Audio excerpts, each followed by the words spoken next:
Coming up on Nightside, we'll bring you tips to stay safe in case of a lightning strike. That's next. Also on News 11, a campaign to regulate marijuana like alcohol. They collected 50,000 signatures in just 10 weeks. Now they need 100,000 more to get in the 2016 ballot. We'll tell you more. Plus, the bounty hunter is now apologizing for why he mistakenly busted down the door of a Phoenix police chief's home. That's next on Nightside, and it begins right now. Live from the KYMA studios, covering Yuma and the Imperial Valley, this is Nightside on KYMA News 11. Thank you for joining us on Nightside. I'm Molly Lang. Tonight, APS says that 852 customers in the areas of 13th Street and 24th Street, as well as 8th Avenue to Maple Avenue, lost power, and the crews are out investigating the cause. Fortunately, APS was able to restore several homes with power, leaving 324 still without power. We will update you with more details as they are made available to us. You can also visit the APS website at aps.com for updates. And we have received word from Rural Metro that a car has gone into a canal. Charlie McMurdy with the fire department says that they've responded to the scene on 8th Avenue between Alicia and Hope Avenue. Now the driver swerved off of the road and hit an electrical pole and launched into the canal. According to Rural Metro, the driver is said to be all right, but they went to the Yuma Regional Medical Center to get checked out just in case. And a tragic crash on Araby Road last weekend has forever changed the lives of the Marines involved and their families. Luke Love was the only one who lost his life when their off-road vehicle crashed on Araby Road. Now his family and the community have turned to crowdfunding for donations to get through this tragic loss. 2 other victims were left with severe burns, and we told you about Stephen Page in a report earlier this week. Now Wade Borkin, also a Marine, has a GoFundMe page in hopes of helping his family cope with the costs of excessive medical expenses that will come with his recovery. An Arizona marijuana legislation drive reached a major milestone in their signature gathering campaign this week. We'll tell you how much closer we are to legalizing marijuana here in the state.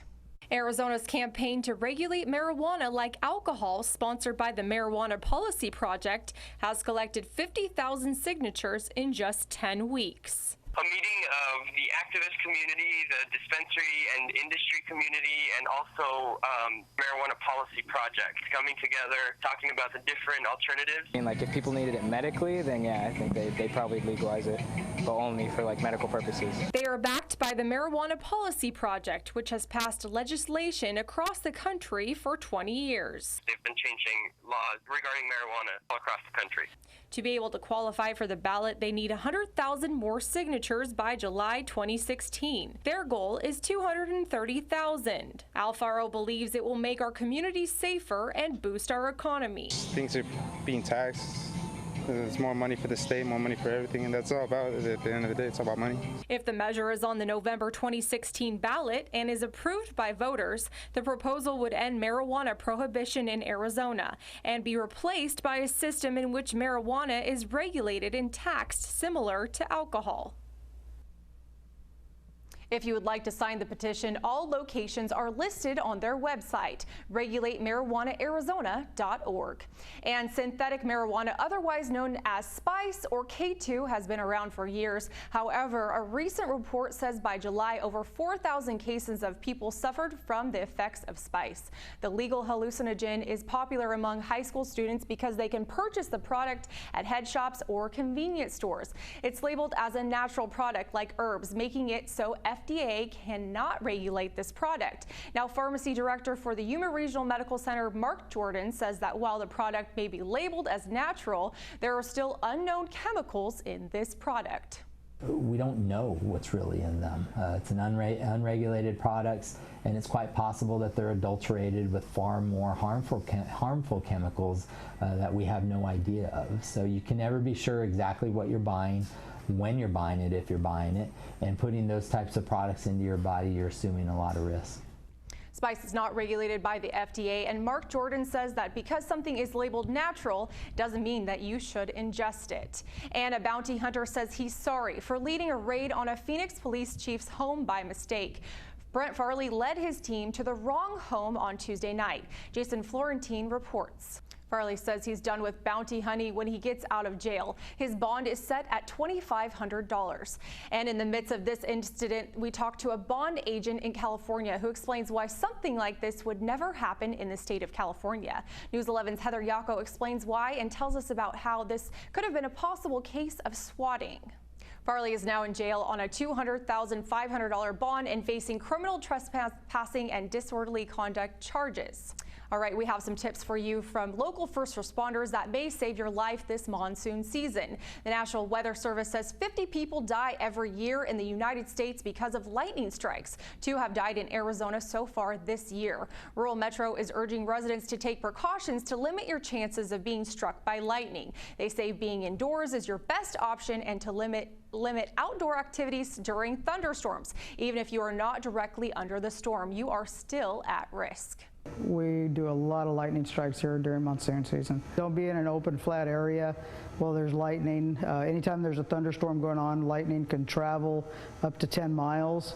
You don't want to be near anything that can attract some type of lightning strike, like a flagpole or anything like that. If you get struck by lightning and remain conscious, Rural Metro says to call 911 immediately and see a doctor even if you feel okay. And as California battles its drought, local experts say Arizona's isn't as bad. News 11's Max Tarleton has more on how fire danger still poses a threat to this area.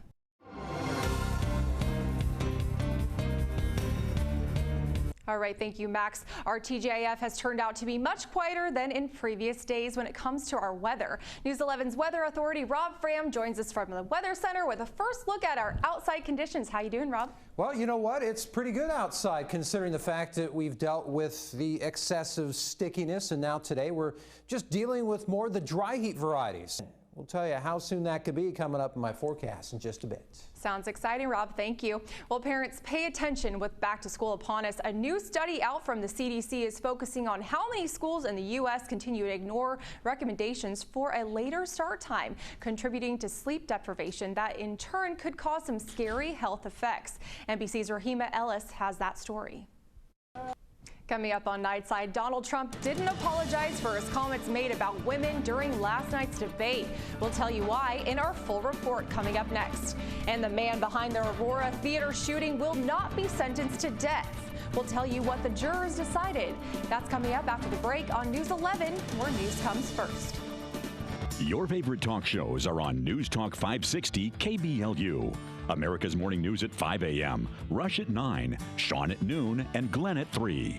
News Talk 560 KBLU, where Yuma comes to talk. From the KYMA studios, covering Yuma and the Imperial Valley, this is KYMA News 11. Welcome back, everyone. The man convicted in the Aurora Theater shooting, James Holmes, will spend the rest of his life in prison for killing 12 people and injuring 70 others. A jury was unable to reach a unanimous sentencing regarding the death penalty, which automatically results in life in prison. NBC's Leanne Gregg has the latest from Arapahoe County Courthouse. Welcome back, everyone. Mexico City Zoo has welcomed a healthy litter of 9 raccoon dogs, a native of China and Japan, and the litter was born on April 26th, but made its debut to the public on Thursday. The raccoon dogs, which look like small foxes, have a mask on their face that looks like a raccoon. I didn't even know there was such a breed. Did you, Rob? I was going to ask you if somebody merged a raccoon with an actual dog. I guess not. Maybe it's not an actual dog. That's just kind of its name. So. Those are interesting. I think I'll stick with the German Shepherd. You learn something new every day. Yeah, that's definitely the best family dog or a Labrador. Well, thanks for watching, guys. Join us tomorrow for the early edition and night side. Have a great weekend, folks.